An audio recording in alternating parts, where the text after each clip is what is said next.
majreha bukan majreha wadduha wallaili idza saja. Itu kan ada riwayatnya juga itu. Jadi bukan heureyan. Hanya kira kita belum tahu aja, termasuk saya juga belum tahu. Hanya baru tahu itu bacaannya maksudnya gitu.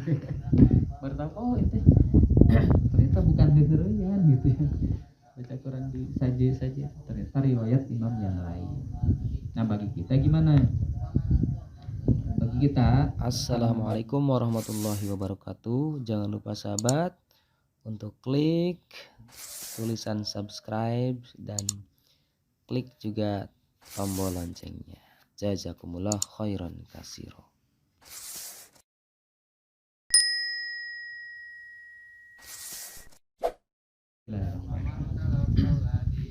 dari setengah 2 sampai jam 3 ya, 1 jam setengah tamat Al-Fatihah. Kalau dulu saya di Bandung 2 jam tamat Al-Quran.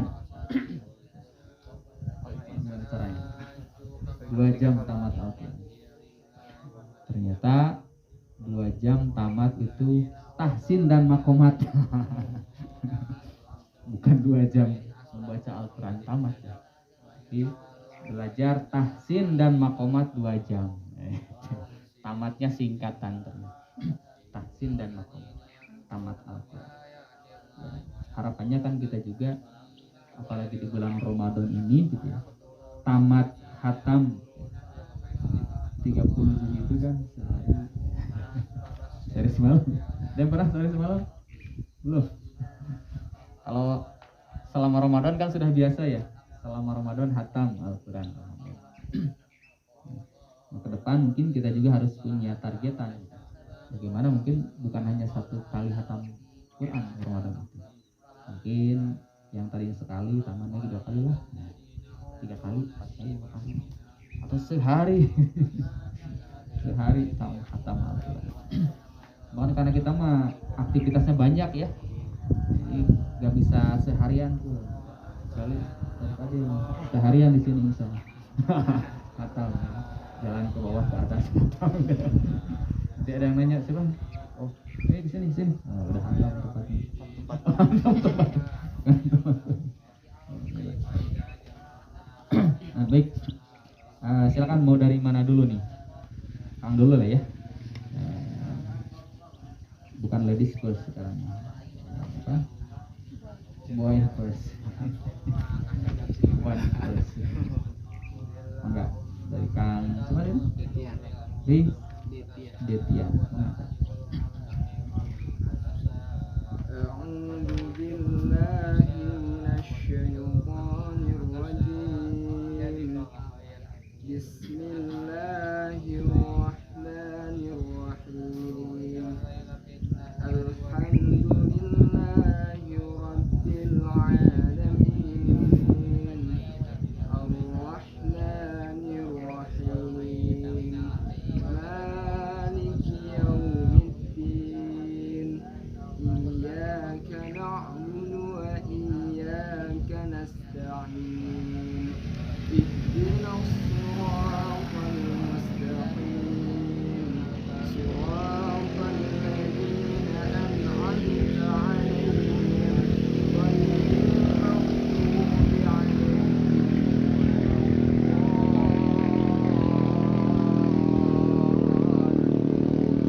Masya Allah. Lulus, udah dapat sertifikat. Dapat sertifikat nih. Sertifikatnya semua. Masya Allah. Lanjut. Tahu.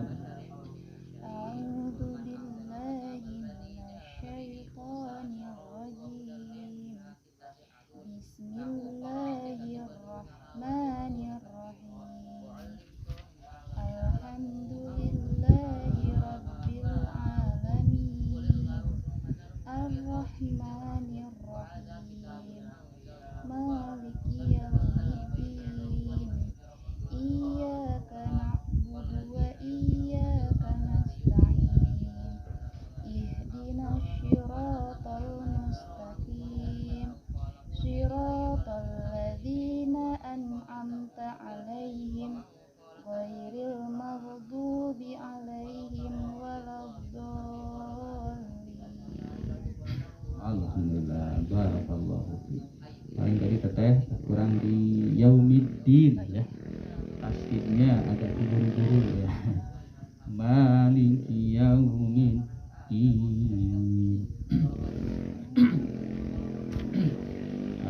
Apa namanya ya, yang lainnya sudah bagus ya. Ini kan setiap hari lah ya kita baca sehari semalam terus. Masya Allah. Ini apa namanya? Alhamdulillah. Juga barusan teteh di lain ya, lain yang apa sukun ya, ghairil maghdubi. Coba Ghairil maghdubi. sekali lagi. Ghairil maghdubi. Langsung sampai waladhdallin. Ghairil maghdubi alaihim waladdallin. Lain paling lainnya tinggal lain sukunnya nanti di apa dilatih lagi ya supaya terlihat apa lain ada aliran suaranya ya, tidak memantul. Kalau barusan masih seperti memantul, ada mantul sedikit walaupun tetap kentara gitu ya, tapi masih terlihat gitu. Alhamdulillah, barakallahu fiik. Kita lanjutkan ke surat Al-Baqarah. Ada pertanyaan dulu dari Al-Fatihah? Ya ada ya?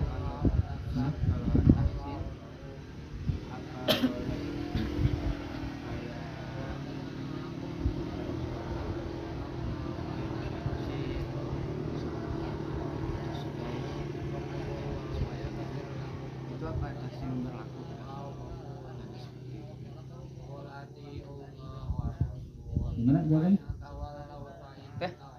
Jelas tidak? Nah, Syekh Musyari Rashid, Syekh Asudai, banyak lagi imam-imam terutama Mekah ya, Madinah, luar biasa. Saya juga senang ke Musyari Rashid, senang, apalagi yang nadanya menyentuh, kan beliau spesialis di sana. Jadi yang namanya tahsin itu istilah bahasa dulu mah tajwid. Jadi tahsin itu istilah kekinian gitu. Mungkin kalau nggak salah saya itu mulai tahun 2000-an di Bandung. Di apa? Di bukan digembar-gembor kan apa namanya ya? Diperkenalkan ya. Diperkenalkan itu di Bandung tahun 2000-an. Istilah tahsin itu. Nah, jadi sebetulnya istilah lamanya tajwid tahsin itu. Jadi tahsin di mana tajwid sama saja. Di tahsin jadi lebih keren lah gitu bahasanya gitu. Padahal bukan keren-kerenan sih, bukan. Memang sunnah ya sunnah tahsin gitu. Membaguskan kan tahsin itu. Membaguskan apa bacaan Al-Qur'an.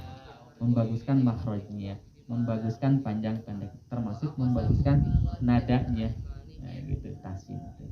Secara umum namanya sama tajwid gitu. Yakni apa? Ikhraju kulli harfin bi makhrajihi ma'a itohi haqqahu wa mustahaq. Itu sama. Kesini diistilahkan tahsin. Sehingga kalau ditanya bagaimana dengan Musyari Rashid, dengan Al-Ghamidi, Abdul Basit dan sebagainya, apakah itu berlaku tahsin? Berlaku. Pasti berlaku. Semuanya juga memakai. Cuman mungkin wallahu alam ya, di sana pelajaran tajwidnya apakah pakai istilah tahsin atau enggak gitu. Apalagi kan para imam itu memang beliau sudah menguasai 7 makomat yang memang ada riwayatnya. Apa itu? Apa aja itu? Bayati, Sobah, Nihawan, Jiharkah, Hijaz, apa lagi? Disingkat oleh guru saya itu jadi Baso Hiji Nikaraos. Mungkin lapar saja ini. Jangan disibak. Pahalana. Baso hiji Nikaraos. Bakna naon? Bayati. Soknya Soba. Ninya Nihawan. Baso hiji ni ka. Kanya Jiharka. Karaos Ros. Baso hiji ni karaos. Jadi apa ya? Bayati, soba, nihawan, baso, hijaz. Baso, hijaz, jiharkah, nihawan, ka jiharkah, ros, irama ros. Jadi yang diakui itulah 7 irama membaca Al-Quran. Di riwayatnya ada. Adapun yang sering banyak diperdengarkan, nah itu mah saya belum tahu ya riwayatnya seperti apa. Saya baca mau acara gitu, baca Qurannya panjang banget gitu kan, gitu, luar biasa. Nah, yang saya tahu gitu, yang ada riwayat itu yang itu. Meskipun yang panjang itu juga, yang lagam itu juga sama gitu kan, ada sama 7 namanya kan gitu ya. Cuman sepengetahuan saya itu mah kelebihan. Kalau gaya Misagirasi, Abdul Basit, siapa lagi? Ana Arifai, Asubais, itulah gitu kan ya, dicontohkan makomat itu, irama membaca Al-Quran. Bahkan kan Rasulullah pun senang gitu ya kepada sahabat Ibnu Mas'ud ya, senang ketika beliau itu yang membacakan Al-Quran kepada Rasulullah. Padahal Rasulullah paling duluan hafal nih. Rasul yang paling duluan hafal itu beliau yang menyampaikan Al-Quran kepada sahabat. Tapi ketika sahabat Ibnu Mas'ud itu membacakan, beliau senang karena memakai irama lagamnya.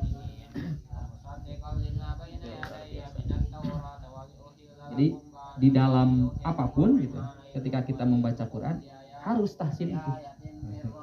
Mau sedang tilawah, tadarus, sholat, dimanapun tahsin itu harus dipakai. Artinya bimakna tahsin tartil, artinya sesuai panjang pendeknya, sesuai makharijul hurufnya, ikhfa idghamnya, sesuai. harus dipakai. Yang tadi istilah tahsin itu hanya istilah baru, kalau baru sepengetahuan saya. Ya kan bukan tahsin ya, ternyata sama saja gitu. Yang membedakan itu apa? Metode mengajarnya. Yang membedakan itu metode mengajarnya. Dulu pakai metode Baghdadi gitu, alif ba ta sa yang tadi saya bilang. Alif jabar a, b jabar ba, t jabar a, c jabar ta, a ba ta sa. Kalau sekarang muncul lagi ikro kan itu ya. Itu kan ikro enggak di alif patah a, ba patah a, enggak gitu kan, langsung aja. A ba. Sehingga kadang-kadang ketika orang ditanya, ini huruf apa? Ja. Ada huruf ja, ada huruf jim. Karena taunya di ikro itu ja. Karena di ikro itu kan belajar makhrajnya alif ba ta sa berapa? Ingat ya? Berapa halaman itu? Alif ba ta sa. Enggak banyak loh. Sampai jilid berapa? Kebanyakan kan langsung pakai harokat. Sehingga orang tuh ketika ini huruf apa? Ja. Padahal jim kan ja gitu kan. Harusnya kalau nggak pakai harokat kan jimnya dibaca ya. Baru ketika pakai patah ja. Pakai kasrah ji ya gitu. Pakai dhammah ju. Atau ini huruf apa? Ko. Bukan kok, kop. Baru kok itu kalau pakai harokat patah, baru kok dibacanya, bukan hurufnya juga ya. Jadi harus tahsin tartil harus setiap membaca apapun. Apalagi di bulan Ramadan gitu ya, yang suka jadi imam biar enak kedengaran. Yang suka imaman di mana? Ini imaman ini? Enggak. Temen, Mbak. Teman apa teman? Teman apa teman?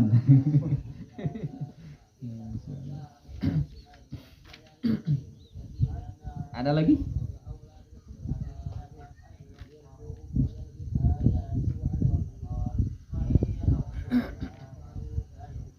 Kemarin hadir juga Enggak, ini baru tahu. baru hari ini ya.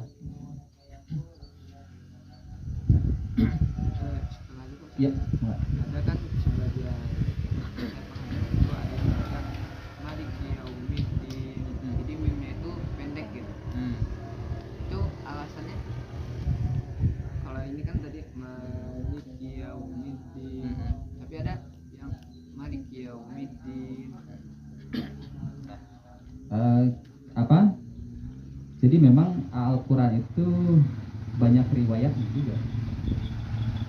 Riwayat bukan hanya hadis ya, banyak perawi. Bahkan Al-Quran pun hadis ya, diriwayatkan, betul nggak? Al-Quran pun hadis. Secara apa? Secara periwayatan Al-Quran hadis, karena diriwayatkan bersambung dari anjuran Nabi Muhammad SAW kepada sahabat. Terus. Nah ternyata di dalam Al-Quran itu juga banyak riwayat. Yang muktabar itu ada 10 riwayat Al-Quran itu. Riwayat Al-Quran itu.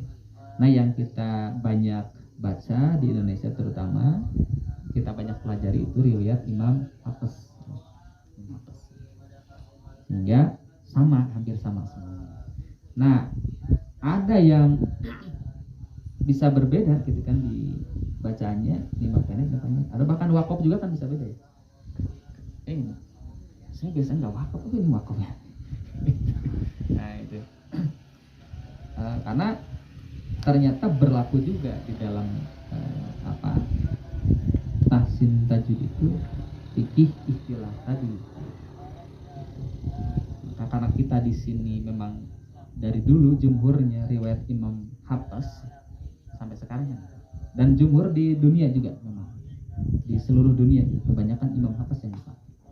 Kalau yang lain itu banyak imam yang lain, ada Imam Qulun, ada Imam apa lagi, banyak sampai 10 riwayat asyarah gitu. Termasuk yang majreha bukan majreha, wadduha wal laili idza saja itu kan ada riwayatnya juga itu. Jadi bukan hezreyan, hanya kira kita belum tahu aja, termasuk saya juga belum tahu, hanya baru tahu itu bacaannya maksudnya gitu. Baru tahu oh itu ternyata bukan hezreyan gitu ya, baca Quran di saja ternyata riwayat imam yang lain. Nah bagi kita gimana? Bagi kita karena memang harus ngejalur gitu ya, belajar Quran pun terus tajwid, maka pelajari dulu, perdalam dulu aja riwayat Imam Hafiz anin Nabi, pelajari. Nanti kalau sudah kita paham, sudah mahir, silakanlah pelajari lagi riwayat imamnya. Karena memang sudah muncul di internet itu sekarang Qurannya 10 riwayat sudah ada, bentuknya PDF, boleh antum nanti cari di search. Nah, riwayat asyarah 10 riwayat Al-Quran, dan itu memang diakui ada. Terlepas nanti mungkin ada yang ini kurang sahih misalnya, sehingga kan gak dipakai. Nah yang tadi dibaca pendek memang ada, cuman saya nggak tahu ya riwayat imam siapa itu yang dipendekkan itu. Kalau yang sudah ahli ya, kita kelihatan apalagi misalkan pimpinan pesantren Quran ya. Oh yang benar salah misalkan, walaupun bisa saja salah kan gitu ya.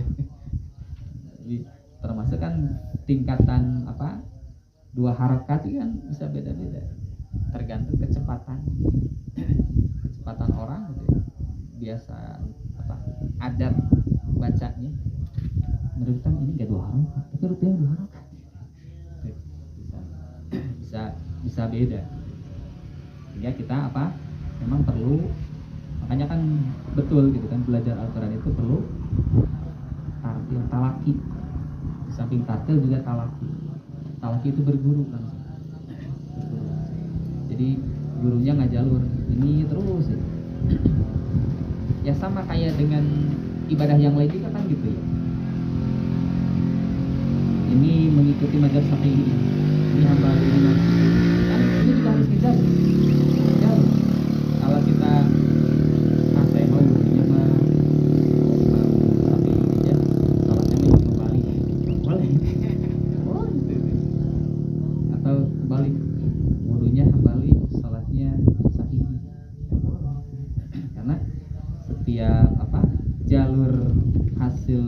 ijtihadnya itu ada kaidah fikihnya yang tidak boleh dilakukan.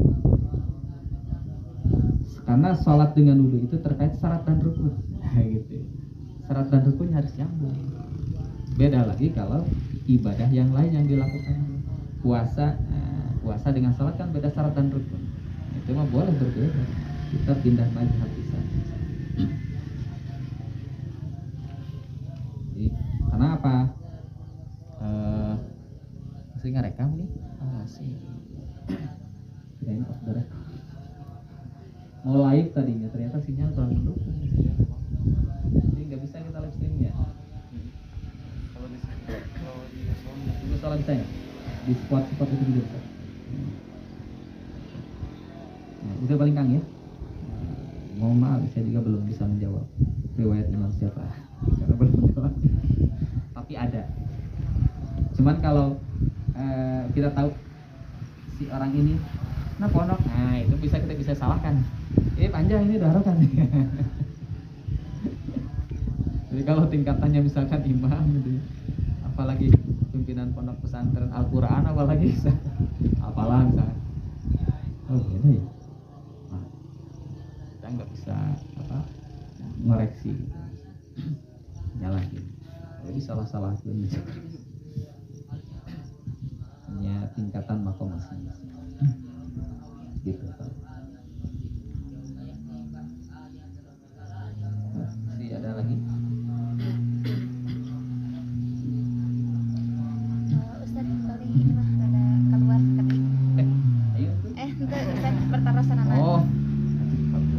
Gini Ustaz, kan sekarang tuh di TK tuh belajarnya itu dari Al-Fatihah ya. Sedangkan anak TK itu kan cara bicaranya itu kan belum jelas gitu kan. Cara kita mengajarinya tuh gimana gitu. Sedangkan dalam Iqra juga kan ada yang kebalik gitu. Apa sih ta sama sya sa gitu kan. Jadi kita tuh ngajarin ke merekanya tuh gimana gitu. Kayaknya ngajarin gimana? Ya biasa aja ngajarin. Ya kadang kan Jangan artinya jangan malah kita yang ikut-ikutan ya. Ngecadel misalkan kan anak kecil mah kan gitunya, kita aja ikutin, jangan. Kita mah sesuai aja makhrajnya. Sesuai makhraj kita. Yang kita terutama yang sudah kita ketahui ya. Makhrajnya sama kan, jangan kita menjadi mengikuti anaknya. Jangan. Karena nanti justru anak yang mengikuti kita. Gitu.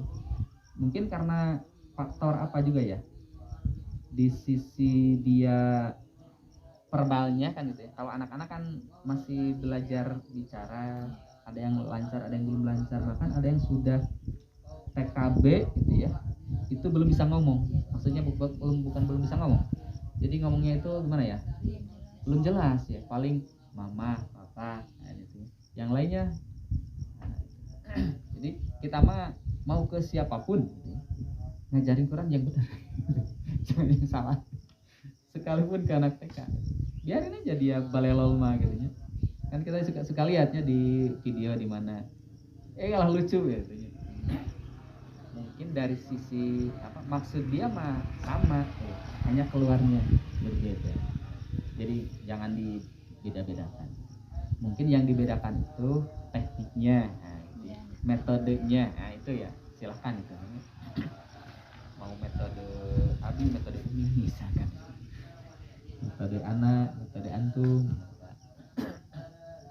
teknisnya paling di sana lebih ke teknis bagaimana anak itu supaya cepat menguasai huruf misalkan ya, hafal atau fasih mengucapkan 28 huruf itu.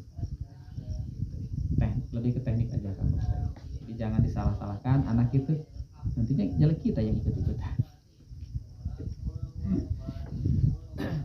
Jadi kita mah memberi contoh yang benar, apalagi anak-anak itu. Anak-anak itu kan nanti membekas, betul-betul membekas anak. TK apalagi sedang pembentukan, masa pembentukan karakter, pembentukan pengetahuan. Bahkan saya sering dengar gitu dari orang tua dulu, ketika dia misalkan lulus TK pindah ke SD. Kok jadi beda ya? Kata orang tua itu. Atau bahkan muridnya sendiri. Ya dulu mah nggak gini, dia terus ingat bundanya yang di TK dulu gitu. Pingin lagi sama bundanya, ibu guru TK yang dulu, nggak mau yang sekarang. Karena beda perlakuan kan gitu ya. Di TK kan namanya juga anak TK. Guru itu justru lebih lebih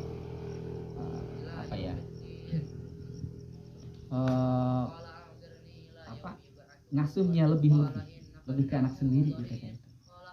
Karena kan kadang mungkin ke WC juga harus diantar ya, ke WC dicebok. Kalau dilepas mesti celaka. Jadi guru TK itu luar biasa. Makanya kan kalau di Australia ya, yang ngajar TK itu profesor. Kalau di kita justru ya nggak apa-apa lah, misalkan lulusan SMA aja ya silakan itu ngajar.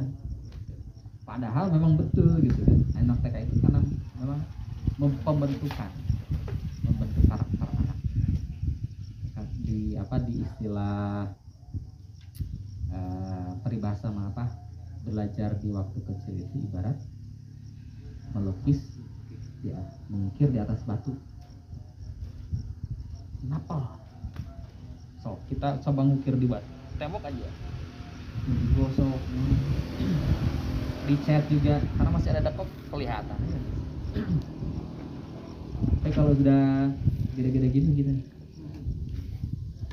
udah banyak pengetahuan, banyak pemasukan dari mana. Kadang ilmu satu masuk, iki bingung, ini mana benar? Udah disimpulkan, berarti bisa. Termasuk nanti ilmu untuk keluarga orang tua di rumah, itu harus sama antara ayah dan bapak, antara ibu dan umi, abi dan umi, mamah dan bapak itu harus sama gitu, persepsinya itu. Jangan sampai menurut ayah A, menurut ibu B. Kata mama, boleh main HP asal nggak ada bapak. Berat, main HP mah, udah ambil. Tinggian dia kucing-kucingan kan ya. Mah nggak ada bapak semua. Kan gitu. Satu contoh lah, boleh namanya asal diatur aja. Mama dan bapak itu harus sejalan, sama pemahaman. Biar nanti nggak terbentuk di anak. Oh, kalau nggak ada bapak mah berarti boleh. Kalau ada mama mah jangan. Memang termasuk ya istri saya guru TK kebetulan. Banyak cerita. Harus video. Ingin pipis. Yang lain gimana sih? Orang tuanya nongkrong. Kalau udah ke SD kan ditinggalin banyak. Sebagian kan yang ditungguin sama ibu. Beda penanganan. Memang di sana kalau guru TK memang harus juga memberikan ini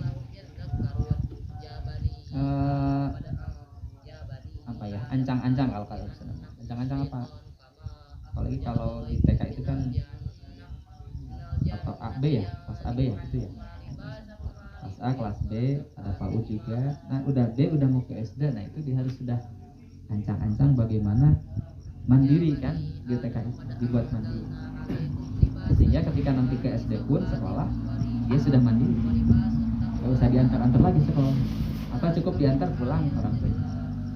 Itu tanda kemandirian anak.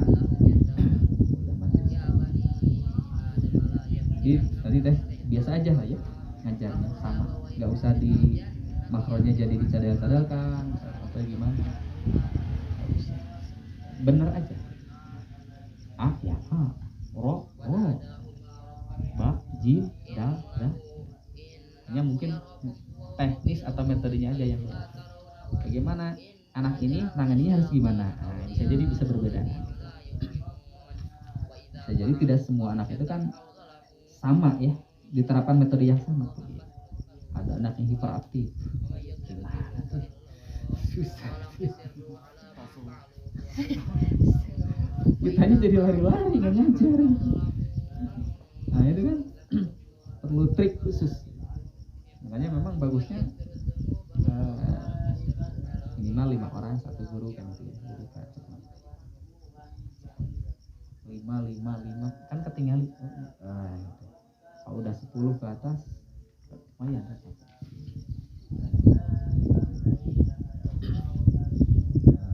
Ya itu ya. Luar biasa guru-guru TK. Bukan karena istri saya gitu ya. Maka carilah guru salam.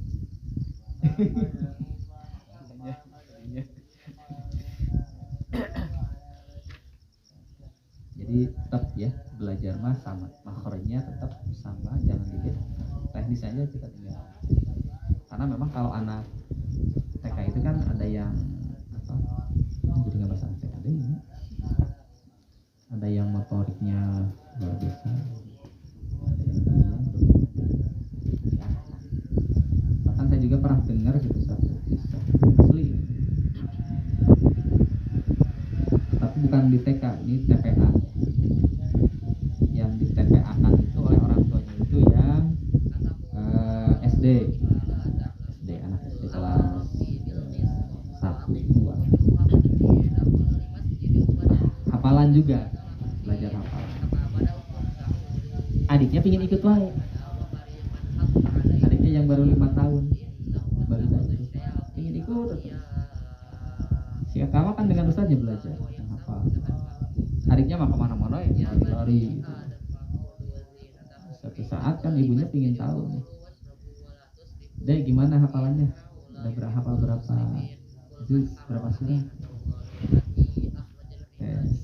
Berapa surat lancar? Berapa surat nggak lancar?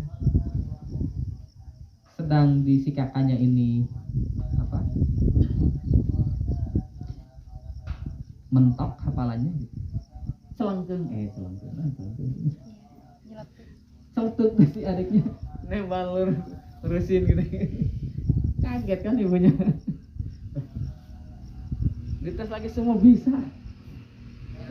Terus si adiknya mendahului kakaknya hafalannya. Tanya ke ustaznya, Ustaz, di gimana ya anak saya? Di gimana ya anak saya? Kan saya nyuruh kakaknya belajar. Adiknya nggak suruh belajar, suruh aja gitu, bernyanyi. Anak apa tuh? Ini saya tes di rumah hafalan kakaknya itu masih banyak yang bayar belum hafal, tapi adiknya hafal semua.